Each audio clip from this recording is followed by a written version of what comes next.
இன்ஷா அல்லாஹ்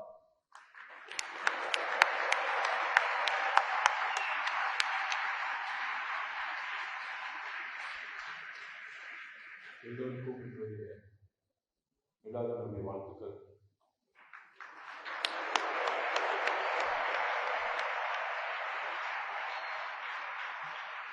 சகோதரர் மாண்புமிகு அமைச்சர் திரு ஷாஜகான் அவர்களே,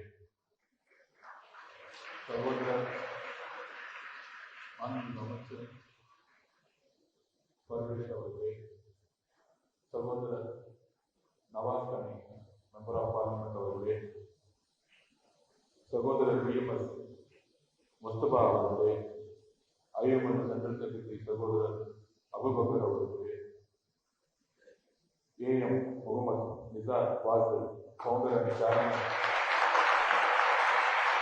அதானி அறக்கட்டளை சேர்மன் அவர்களே, இருக்கக்கூடிய அனைத்து பேராசிரியர்கள், டீச்சர்ஸ், அப்புறம் என்னுடைய ஃப்ரெண்ட்ஸ்,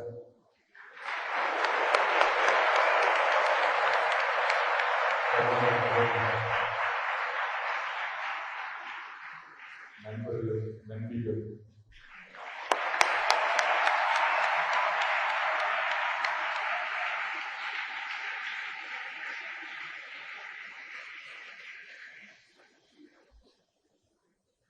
இங்க உருவம் தெரிஞ்சு அழகா ஒரு சிரிப்பு இருக்கு, இங்க கண்ணுல அழகா ஒரு சிரிப்பு இருக்கு.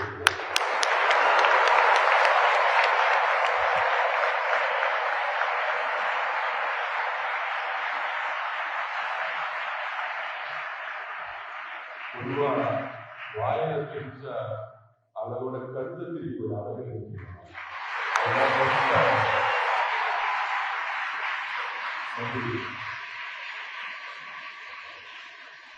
அந்த கண்களை பார்த்துட்டு அவ்வளோ அழகு, அவ்வளோ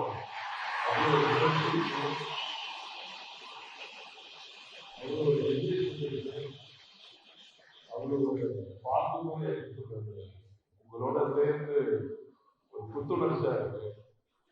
ஸோ ஐ தேங்க்ஸ்.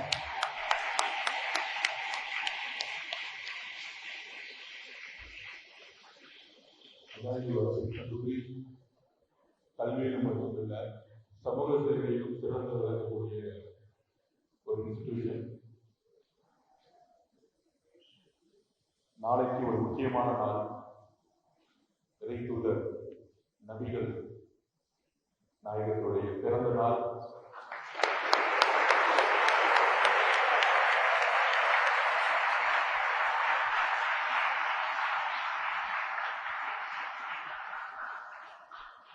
ஒவ்வொரு மனிதனும் பிறக்கிறார்கள், தான் குடும்பத்துக்காக வாழ்வாங்க.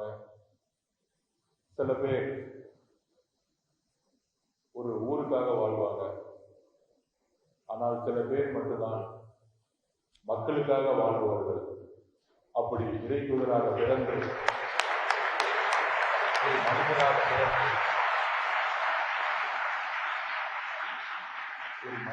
பிறந்து சார் டீச்சர் சார் கொஞ்சம் நீங்க வாங்கலாம், நீங்க தான் திரும்பி பாருங்க, நீங்க வாங்க பாவம், நீங்க ஒரு நாள் அவங்க ஃப்ரீயா வாங்க நீங்க நம்ம பக்கத்துல வாங்க.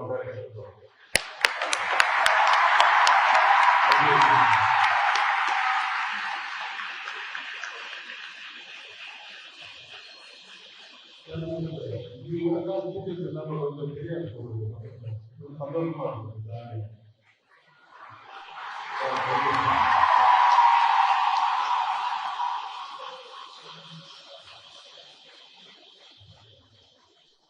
ஏன்னா நான் போட்டு ஸ்கூலுக்கு அப்போ போயிட்டு வருவேன், ஆனா ஒழுங்கா படுத்துருவேன். ஸோ நாளைக்கு ரொம்ப மகிழ்ச்சியான நாள். நான் சொன்ன மாதிரி மனிதர்கள் பிறப்பாங்க, குடும்பத்துக்காக வாழ்வாங்க, ஊருக்காக வாழ்வாங்க. சில மனிதர்கள் தான் ஒரு மனிதரா பிறந்து இறைத்தூதரா வாழ்வாங்க. அது எதனாலனா இந்த சமூகத்துக்கு மட்டுமல்ல, இந்த உலகத்துக்கே ஒரு பெரிய மெசேஜ் கொடுத்துட்டு போவாங்க. அப்படி ஒரு நபிகள் நாயகத்துடைய பிறந்த நாள் நாளைக்கு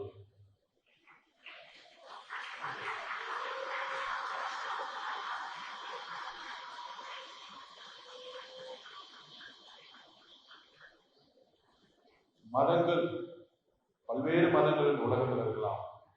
ஆனால் எல்லா மதங்களும் அந்த மதங்களை உருவாக்கிய தலைவர்கள் சொல்லலாம், இறை தூதர்கள் சொல்லலாம், ஒரு நம்பிக்கை சொல்லலாம். அதற்கான அடிப்படை போதனையே அன்பும் கருணையும். நம்மளுடைய நபிகள் நாயகம் அவர்கள் நம்ம கொடுத்த மெசேஜ் அன்பும் கருணையும். அப்படி ஒரு மெசேஜ் இந்த உலகத்துல கொடுத்ததுனாலதான் அவர் எழுதி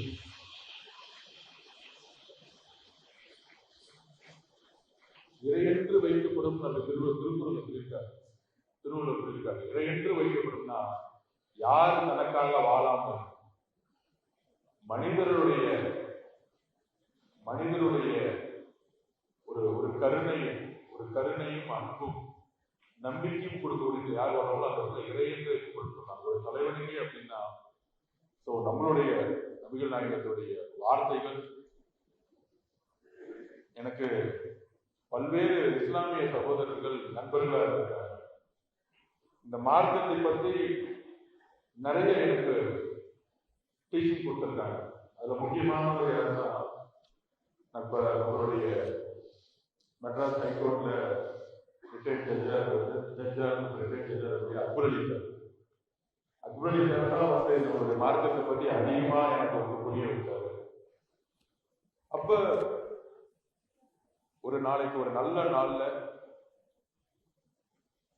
ஒரு சந்தோஷமான விஷயம், ஒரு மகிழ்ச்சியான விஷயம் என்னன்னா, சகோதரர் ஷாஜகான் பேசிட்டு இருந்தாரு.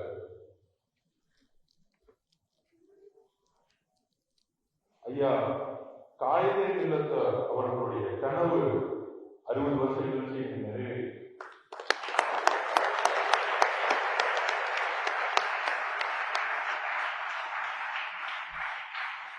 அது சாதாரண கனவு இல்லை. பொதுவாக புரட்சியாளர் அம்பேத்கர் சொல்லுவாரு, ஒரு உண்மையான விடுதலை என்பது யாதனை பிறப்பால் ஒருத்தருடைய உயர்வை நிர்ணயிக்கப்படக்கூடாது. பொருளாதார சுதந்திரம், இந்த ஜாதியில பிறந்தா நீ குடிசை வீட்டுல தான் இருக்கணும், இந்த இடத்துலதான் இருக்கணும், நீ இவங்களதான் கல்யாணம் பண்ணணும், அவங்களதான் கல்யாணம் பண்ணணும். அப்ப அந்த பிறப்பால் ஒரு விஷயம், ஒரு பொருளாதார கட்டமைப்பு, ஒரு சோசியல் ஸ்டேட்டஸ் உருவாக்கப்படும் பொழுது நம்மளுடைய அரசியல் சாசனம் எழுதிய புரட்சியாளர் அம்பேத்கர் சொன்னாரு, இந்தியா என்பது மதசார்பற்ற நாடாகும், எந்த மதத்தின் அடிப்படையில் இருக்கக்கூடாது, சாதி சார்பற்ற நாடா இருக்கணும், எல்லோரும் சமம் அப்படின்னு ஒரு கான்ஸ்டிடியூஷன் எழுதினாரு. அப்ப இன்றைக்கு கூடிய இந்தியா இந்த மதசார்பற்ற கொள்கைக்காக இன்னைக்கு வரைக்கும் நம்ம பயன்படுத்திருக்கோம். அப்ப அண்ணன் சொல்ற மாதிரி சிறுபான்மை சமூகம், இஸ்லாமிய சகோதரர்கள், கிறிஸ்துவ சகோதரர்கள், இன்றைக்கு 2026 தேர்தலுடைய வெற்றி எங்களுடைய மாண்புமிகு முதலமைச்சர் திரு ஜோசப் விஜய் அவர்கள்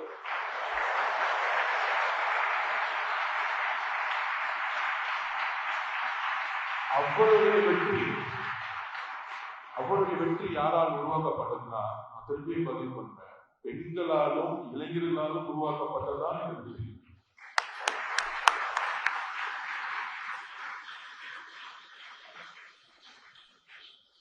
நாங்க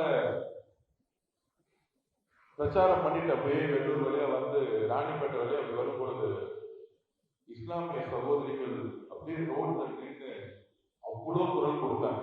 அப்ப நிறைய பேருக்கு புரியல, தமிழ் வெற்றி கழகம் ஜெயிக்குமா? இந்த வெற்றியை உருவாக்கிய முக்கிய பங்கு இஸ்லாமிய சகோதர சகோதரிகளும் இளைஞர்களும். இந்த மாற்றத்தை அவர் உணர்ந்தார். இது என்ன பெரிய வெற்றி சொல்லுவாங்க. புரட்சியாளர் அம்பேத்கர் உடைய கனவு 2026 நிறைவேறிட்டு பெரியாருடைய கனவு நிறைவேறு. பெரியார் அவர்கள் மிலாது நபியை செலிபிரேட் பண்ணியிருக்கார். அவருடைய தலைமையில் நிறைய நிகழ்ச்சிகள் அவருடைய பிறந்த நாளை கொண்டாடி இருக்காங்க. அப்ப அவர் கொடுக்குற மெசேஜ் என்னன்னா,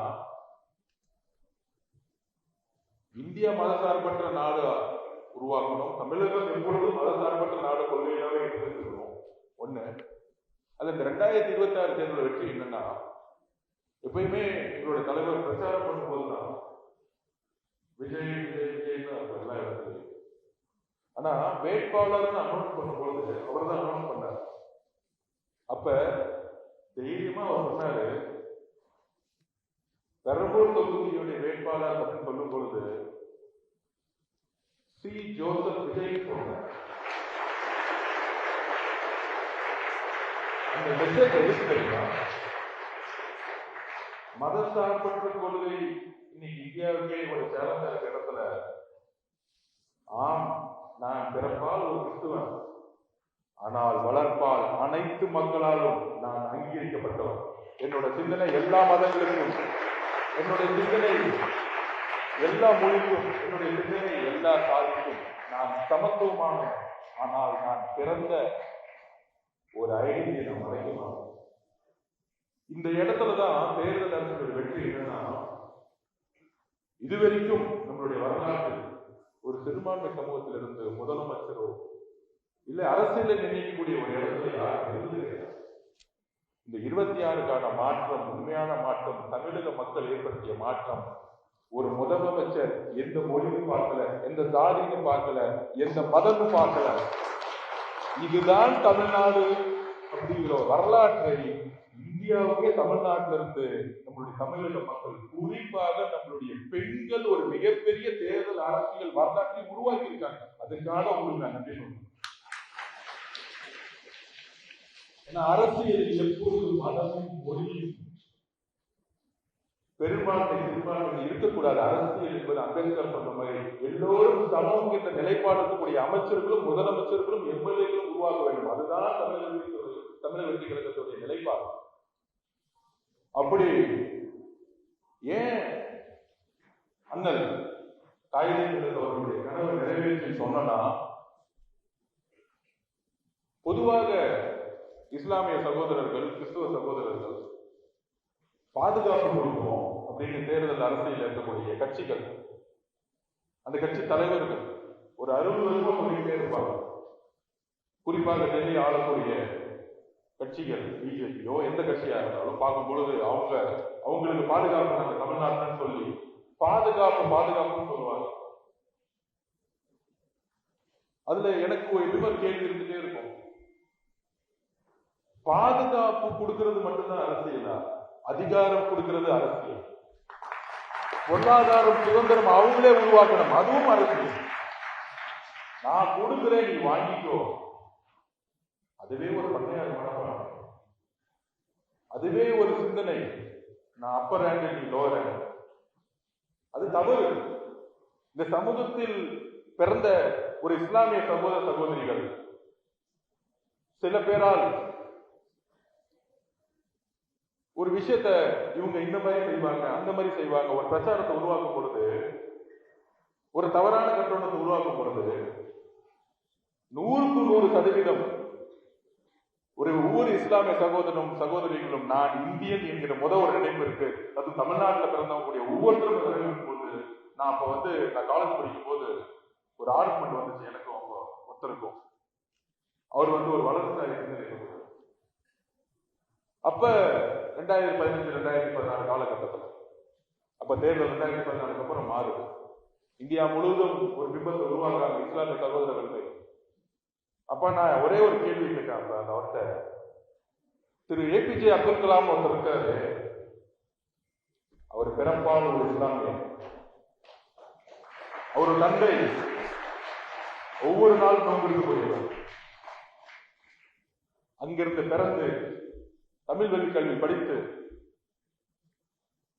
அக்னி ஏவுகணை கண்டுபிடிச்சு, நியூக்ளியர் 2 ஒண்ணு கண்டுபிடிச்சு, அதுவும் பிஜேபி இருந்த நேரத்துல வாஜ்பாய் அவர்களோட சேர்ந்து அந்த நியூக்ளியர் ட்ரூப் மெசேஜ் கொடுக்கும் பொழுது அவர்கிட்ட கேட்கிறாங்க, நீங்க ரொம்ப அகிம்சையா இருக்கிறவங்க, ஏன் நீங்க போரை ஏற்படுத்துற மாதிரி அணு ஆயுதங்களை செய்யுங்க? அப்ப அவர் சொன்ன வார்த்தை, அமைதியை உருவாக்கணும்னா இந்தியா வலிமையோடு இருக்குங்கிறதுக்காக அந்த நியூக்ளியர் ட்ரூப் டெஸ்ட்டை நான் பண்ண சொல்றேன்.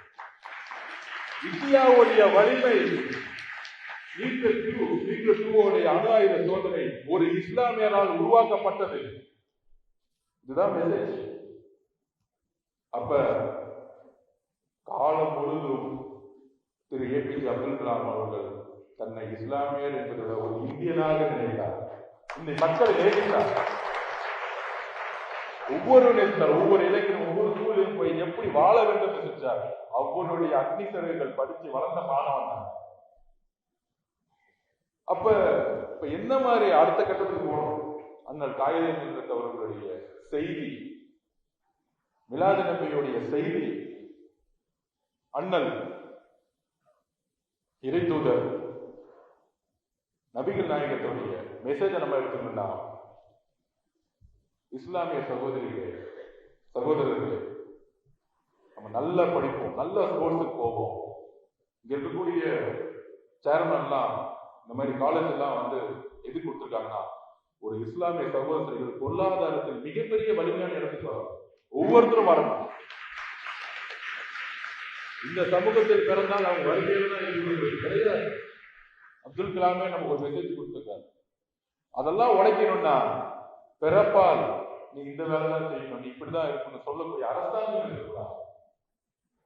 இந்த அரசாங்கம் எல்லோருக்குமான அரசாங்கம். யாருக்கு திறமை இருக்கோ அவங்க நாளைக்கு மினிஸ்டரா கூட ஆகலாம். அதனாலதான் நீங்க சாதகன் இன்னைக்கு உட்கார்ந்துட்டு இருக்காரு அமைச்சரா. இதுவரைக்கும் எந்த அதிகாரமும் எந்த கட்சியாலும் கொடுக்கப்படல. கேட்டா சொல்லுவாங்க, இஸ்லாமியர்கள் எங்க கட்சியில எம்பியா இருந்தாங்க, மினிஸ்டரா இருந்தாங்க. இருந்தார்கள், பேருக்கு தான் இருந்தார்கள், அதிகாரம் கிடையாது. ஓட்டு அரசியலுக்காக உருவாக்கப்பட்ட அதிகாரம் கிடையாது. ஒரு அதிகாரம் இருந்தால் என்ன செய்ய முடியும்னா, நல்ல ஹையர் எஜுகேஷன்ல இன்வெஸ்ட் பண்ண முடியும். விசிகேல ஒரு தலித் சகோதரர் இன்னைக்கு அமைச்சரா உட்கார்ந்துருக்காரு. அப்ப அண்ணன் திருமாவளவன் நான் சொன்னேன், தயவு செஞ்சு இந்த பொறுப்பு எடுத்துக்கோங்க. எதையும் நீங்க பார்க்காதீங்க, விமர்சனம் வரும், பதவிக்காக ஆசைப்படுறீங்களா அப்படிலாம் வரும். நீங்க மட்டும் பதவிக்காக ஆசைப்பட்டு 30 வருஷம் ஆளுங்கட்சியா இருந்தீங்க, இப்ப நீங்க உங்களுக்கு பதவி ஆசை இல்லையா அப்படின்னு அந்த திருமாவளவன் பார்த்து கேட்க. ஒரு சாமானிய சமூகத்திலிருந்து, குடிசை வீட்டுல இருந்து கோட்டைக்கு வரக்கூடிய ஒரு அரசியல் தான் உண்மையான அரசியல். அவங்களால தான் மாற்றத்தை ஏற்படுத்த முடியும். அப்ப நான் சொன்னது, தலித் சகோதரர்களுடைய அமைச்சரவை ஒரு கட்சிக்கான அமைச்சரவை கிடையாது, ஒரு சமூகத்துக்கான அமைச்சரவை. அதேதான் அன்னைக்கு ஐஎம்எல் தலைவர் அவர்கள் அண்ணன் அபூபக்கர் நீங்க சொன்ன, அண்ணன் நீங்க 60 வருஷம் ஒரு கட்சியோட இருந்திருக்கலாம். ஒரு கட்சியில இருந்து இன்னொரு கூட்டணிக்கு நீங்க மாறும் பொழுது விமர்சனங்கள் வரும். பதவிக்காக போயிட்டீங்களா? நான் இப்ப இருந்து சொல்லுகிறேன், ஐஎம்எல்லுடைய தலைவர் எங்களை பார்த்து எங்களுக்கு அமைச்சரவையில் இடம் கேட்கவே இல்லை. அவர் கேட்கவே இல்லை. அண்ணன் அபூபக்கர் அமைச்சரவை பதவி கேட்கவே இல்லை. அந்த அளவுக்கு நல்லவர்கள், அரசியல் நல்லவர்கள் மிகப்பெரிய தவறு. அது இந்த மாதிரி கட்சி இல்லை. நம்மள ஆண்டாங்க 60 வருஷமா, அந்த மாதிரி கட்சிகள் நம்மளால நல்லவதா 20 நாள் தான் இப்படி இருந்துருக்கோம், இத்தனை காலம் இப்படி இருந்துட்டு இருக்கோம். அப்ப நல்லவர்கள் என்ன அர்த்தம் என்ன சொல்லனா, அதிகாரத்துக்காக நம்மளுடைய முயற்சி தொடர்ந்துகிட்டே இருக்கும். ஏன்னா நம்மளுடைய அதிகாரம் நமக்கான அதிகாரம் கிடையாது. அண்ணன் ஷாஜகானுடைய அமைச்சர் பதவி அவருக்கான அதிகாரமோ அவருக்கான குடும்பத்துமே கிடையாது, ஒட்டுமொத்த சமூகத்திற்கான அதிகாரம். சகோதரர் பர்வேஸ் அவருக்கு தெரியும் அவருடைய பிரச்சனை சிறு வயதில் இருந்தது. அவருக்கான அதிகாரம் அவருக்கானது கிடையாது, ஒட்டுமொத்த சமூகத்துக்கான அதிகாரம். இந்த அதிகாரம் தான் எதிர்கால நம்மளுடைய மாணவ மாணவிகளுக்கு ஒரு உத்வேகம். நம்மளும் நல்லா படிச்சா, நம்மளும் மக்கள் சேவைனா, நம்மளும் ஒரு அதிகாரத்துக்கு வர முடியும். ஒரு பெண் நினைக்கணும், என்னாலே வர முடியும். முகமோ உருவமோ தேவையில்லை, அறிவுதான் எல்லாத்துக்கும் காரணம்னு ஒரு விஷயத்த நம்மளுடைய குழந்தைங்களுக்கு பதிவு பண்ணணும். அதிகாரம் என்பது மன்னர் ஆட்சி மாதிரி ஒரு மன்னர் குடும்பத்துக்கானது கிடையாது. அதிகாரம் என்பது இஸ்லாமிய சகோதர சகோதரிக்கு உருவாக்கப்படும். இங்க இருக்கக்கூடிய கல்வி சேர்மன்ற சொல்றேன், அரசியலையும் இவர்களை உருவாக்குங்கள். எனக்கு இது வேணும்னு கேட்டதெல்லாம் போதும், எங்களுக்கு என்ன வேண்டுங்கிறத நாங்களே உருவாக்க முடிகிற சட்டசபைக்கு செல்லக்கூடிய நம்மளுடைய பிரதிநிதிகளை உருவாக்க வேண்டும்.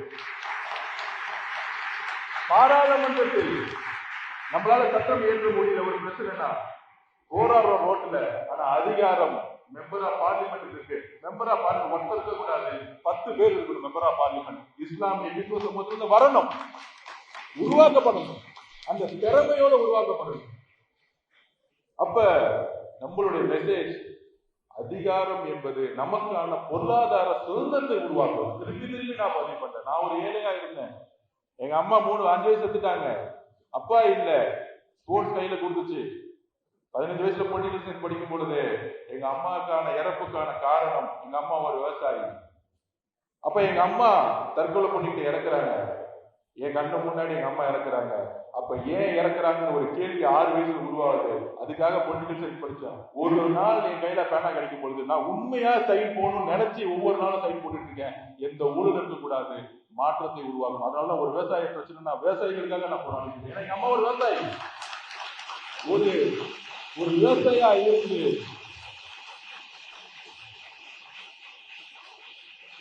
எங்க அம்மா விவசாயியா இருந்து தற்கொலை செய்து கொண்ட ஒரு விவசாயி. அப்போ ஒரு விவசாய பிரச்சனை என்னால உணர்வுபூர்வமாக செய்ய முடியும். அந்த மாதிரி இங்க இருக்கக்கூடிய சமூகத்தில் உங்களுடைய பிரச்சனை என்பது உங்களுடைய பிறப்பிலிருந்து உங்களுக்கு தெரியும். எங்கெல்லாம் புறக்கணிக்கப்பட்டமோ, அம்பேத்கர் சொன்னாரு, எங்கெல்லாம் புறக்கணிக்க. அம்பேத்கர் ஸ்கூலுக்கு போகும்போது 6 வயசு 7 வயசு ஸ்கூல்ல இருந்து அவர் ஒதுக்கி விட்டாங்க. ஸ்கூலுக்கே போவாத, நீ ஏன்னா நீ ஒரு தாழ்த்தப்பட்ட மாணவன், நீ ஸ்கூலுக்கு வரக்கூடாது. ஆனா அதே அம்பேத்கர் தான் காலமும் நேரமும் இந்தியன் கான்ஸ்டிடியூஷனை எழுத வச்சுச்சு. அவர் கையால் எழுத வச்சு எந்த பள்ளிக்கூடம் அவரை நிராகரித்ததோ, ஆனா அதே மாணவன் கிட்ட அம்பேத்கர் கிட்ட பேனா கொடுத்து இந்தியாவுடைய கான்ஸ்டிடியூஷன் நீங்க ஒவ்வொருத்தரும் சொல்றாங்க, மிகப்பெரிய அறிவுஜீவிகள், சுப்ரீம் கோர்ட் பாருங்க, ஹைகோர்ட் பாருங்க, மிகப்பெரிய அறிவுஜீவிகள் கான்ஸ்டிடியூஷனை திருப்பி படிச்சுட்டே இருப்பாங்க. ஆனால் அந்த எந்த ஸ்கூல்ல தூக்கி போனாங்க அம்பேத்கரை, அவர் கையில பேனா கிடைக்கும் போது அவர் எழுதின கான்ஸ்டிடியூஷன் எல்லாரும் படிச்சுட்டு இருக்காங்க, எல்லாரும் எழுதிட்டு இந்த நாடே அந்த கான்ஸ்டிடியூஷன். அந்த மாதிரி நான் திருப்பியும் பதிவு பண்றேன், ஏதோ வந்தோம் சேர்ந்தோம் படிச்சோம் அதெல்லாம் இருக்கக்கூடாது. அதிகாரத்தை நோக்கி முக்கியமாக நம்மளுடைய சகோதரர்களும் இளைஞர்களும் இங்க இருக்கக்கூடிய என்னுடைய சகோதரிகளும் அதிகாரத்தை நோக்கி படியுங்கள், படிச்சுக்கிட்டே இருங்க. மேல எவ்வளவு உயரத்துக்கு வேணா போலாம். அதுக்கான சுதந்திரத்தை இங்க இருக்கக்கூடிய டீச்சர்ஸ், ப்ரொஃபசர்ஸ் எல்லாரும் உருவாக்குங்கள். நான் திருப்பி பதிவு பண்றேன், எந்த அளவிற்கு நாம் நம்மளுடைய சட்டங்களை உருவாக்க அப்படின்னா, சட்டசபையில் பாராளுமன்றத்தில் நமக்கான அதிகாரத்தை உருவாக்க இடத்துல எல்லோரும் இந்த பாதுகாப்பு கொடுக்குறேன் அதெல்லாம் பழமைவாதம். யாரு கொடுக்க வேணாம், நம்மளே நம்மளுடைய அதிகாரத்தை எடுத்துக்கிட்டு நம்மளே முயற்சி பண்ணி மேல வந்துகிட்டே இருக்கணும். அதுதான் முயற்சி. நம்ம எங்க கட்சியிலேயே ராணிப்பேட்டையில இருந்து நீங்க எம்எல்ஏ வரைக்கும் பார்த்துருக்கீங்க.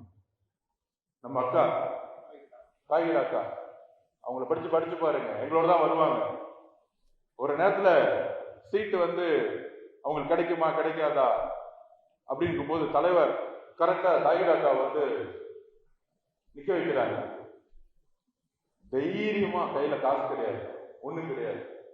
ராணிப்பேட்டை பாத்தீங்கன்னா அமைச்சர் 50 வருஷம் 30 வருஷம் கோடிக்கணக்கான காசு வச்சிருப்பாங்க. அரசியல்லாம் காசு இருக்கணும், அப்பதான் ஜெயிக்க முடியும், பால் பழம் இருக்கணும், கிடையவே கிடையாது. போய் அந்த அக்கா பிரச்சாரம் பண்ணாங்க, 15 நாள் தான் பிரச்சாரம் பண்ணாங்க. இன்னைக்கு சட்டசபையில எம்எல்ஏ உட்காந்துருக்காங்க காய்கறி. இதெல்லாம் ஒரு முன்னுதாரணம். சீட்டு வாங்கின கடுமையா திட்டினாங்க, கடுமையான பிரச்சாரம். அவங்களுடைய உடல், அவங்களுடைய மொழி, அவங்களுடைய பிறப்பு, கடுமையான வார்த்தைகள். பிரச்சாரம் முடியறதுல என்ன பார்த்து ஒரு 10 தடி அழுதுருவாங்க. அப்ப நான் அக்காண்ட சொன்னேன், நீங்க கவலையே படாதீங்க, நீங்க ஜெயிப்பீங்க.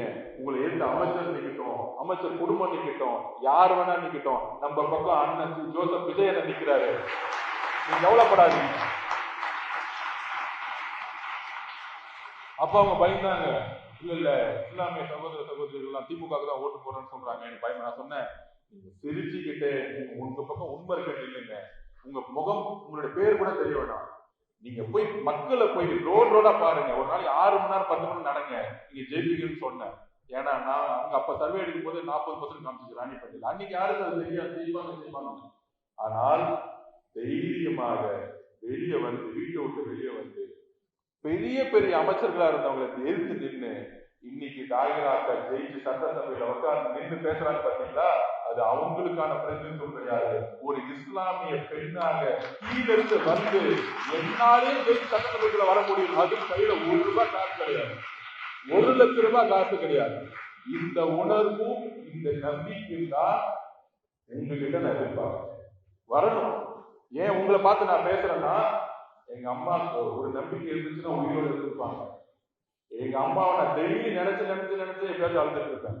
ஒரு பெண் கூட இனிமேட்டு அதிகாரத்துக்கு இனிமேட்டு வந்து ஒரு ஒரு சோதனையான காலகட்டத்துல நம்பிக்கை இழந்துடக்கூடாது அப்படிங்கிற ஒரு மெசேஜ் தான் என்னோட பொலிட்டிக்கல் மெசேஜ். எங்க அம்மா கிட்ட இருந்து அதான் உருவாக்கணும்.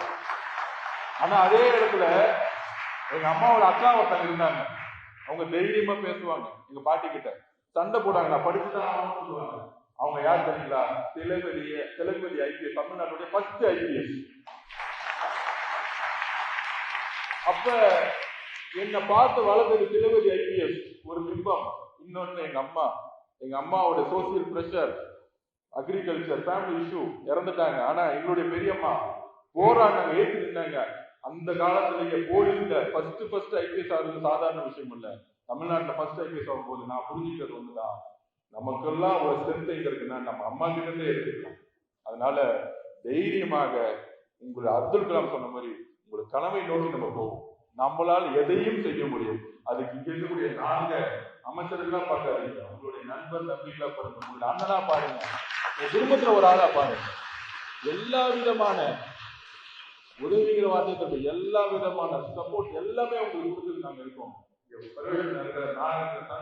எல்லாரும் ஏதோ அமைச்சர் ஆயிட்டு ஏதோ வந்து ஊழல் பண்ணிட்டு பெரிய பெரிய வீடு கட்டிட்டு குடும்பத்தை எடுத்து பாத்துக்கிற கலாச்சாரம் தூக்கி எடுத்துட்டோம். உங்கள ஒரு ஆளை எப்பொழுதும் இருக்கிற பதிவு பண்ணி இந்த வாய்ப்பை கொடுத்த அதாரி அரபிக் கல்லூரி அவருடைய சேர்மன் நன்றி தெரிவித்து, இன்ஷா அல்லாஹ் என்னுடைய ஹாப்பி மிலாது நபி வாழ்த்துக்கள். நன்றி.